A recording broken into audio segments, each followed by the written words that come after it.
I'm meeting my local MP as part of Tibet Lobby Week because he's my representative in Parliament. How can he represent me if he doesn't know what I care about? How can he know what I care about if I don't tell him? Tibet is one of the most pressing human rights and environmental issues of our time. COVID-19 has really emphasised how interconnected we all are and how much we're all on this planet together. More people are realising that it's no longer just about trade. This is a really pivotal time for Australia as it reshapes its place in the world and its relationship with China. I want Tibet to be part of that discussion. So I'm going to go and meet my local MP. I'm going to tell him I care about the Tibet issue and I'd like him to represent my interests in Parliament. Hey guys, Drew Pavlo here. I'm a student activist in Brisbane, Australia.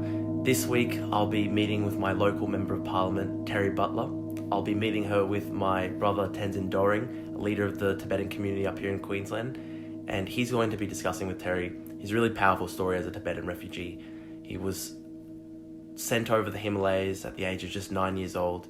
He hasn't been able to see his mother in decades now. It's really heartbreaking. It's a really powerful story, and we're going to try explain to Terry Butler why it's so important that the Australian Parliament work on legislation to provide reciprocal access to Tibet, to allow Tibetan Australians the opportunity to return home, to see their mothers, their fathers, their sisters and their brothers free from Chinese government oppression and persecution.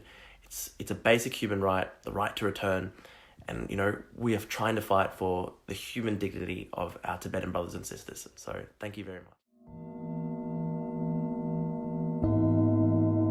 As part of the 2020 Tibet Lobby Week, I had a meeting with a local federal independent member of parliament from Denison, Mr. Andrew Wilkie.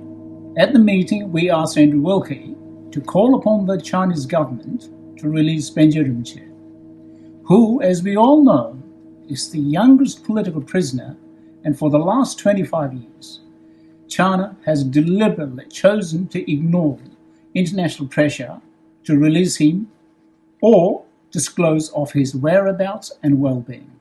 Andrew Wilkie is very supportive of our cause and said that he will follow up with a foreign minister regarding a letter that he sent to her some time ago concerning Benjamin Chen. He also said he will talk to a couple of his colleagues to secure a reciprocal access to Tibet. Thank you, Tashidele and Pögyalo. Dashtile, my name is Tolbe and I live in Melbourne. I'm meeting Julian Hill, member of Bruce. With the bushfire at the start of the year and then the global pandemic, our politicians have been really busy, but it's also important that we keep Tibet alive in their discussions. ATC's Tibet Lobby Week sort of consolidates that effort of keeping Tibet relevant in Australian politics. During a meeting with the parliamentarian, we discussed a range of issues surrounding Tibet and the Tibetan freedom movement. But the twofold focus this year is on Release the 11 Pension Lama campaign and in securing support to reciprocity of access to Tibet. Thank you.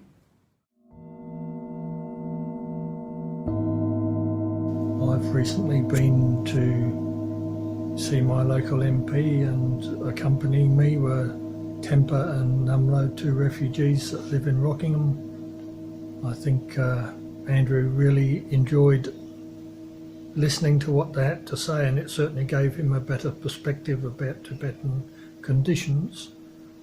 From what Andrew said, I believe that he will actually say something in Parliament and will consider helping legislation, so let's all keep up the effort. I also participated in a video with Kinzum talking to one of the local senators on video, and that seemed to also go very well. So let's keep up the pressure, keep working for Tibetan human rights. Well done, everybody. Bye.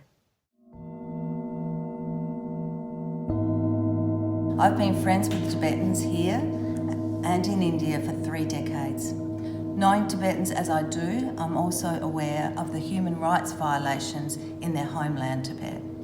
I know many Tibetans who have been political prisoners and many more who have fled Tibet so they can practice their religion and culture without discrimination. I've contacted my local MP and also foreign ministers over many years. In Australia, we can raise our concerns without fear. Our voices can be heard. In Tibet, this is not the case. If my homeland was occupied and I was unable to speak out because of fear of imprisonment or harm to my family, I would want those who could to do so. It is why the private member's bill being put forward by MP Warren Entsch is so important. It is a reciprocal access to Tibet bill. It simply asks there be access for Australian diplomats and other officials, journalists and other citizens to Tibetan areas of the People's Republic of China. Australians cannot travel freely inside the Tibetan areas in China. Only tightly regulated tours are allowed and surveillance is everywhere. These are the reasons I joined the Australian Tibet Council for our lobby week this year. A group of us met with Peter Khalil, member for Wills, and were delighted that he was knowledgeable and receptive about Tibet and China. He recognised that there's been a real shift in mainstream perceptions of China in the last year, that China is showing greater aggression globally towards Australia and other countries, and that the facade of being a good global citizen has now come down. So now's a good time to make it clear that Australians consider China's human rights abuses in Tibet and elsewhere to be totally unacceptable. It's important for the leadership in China to know that Australia cares and is prepared to stand up to bullying. And we encourage our members of Parliament to push through mechanisms such as the proposed Private Members Bill to promote access for Australian officials, journalists and citizens into Tibet.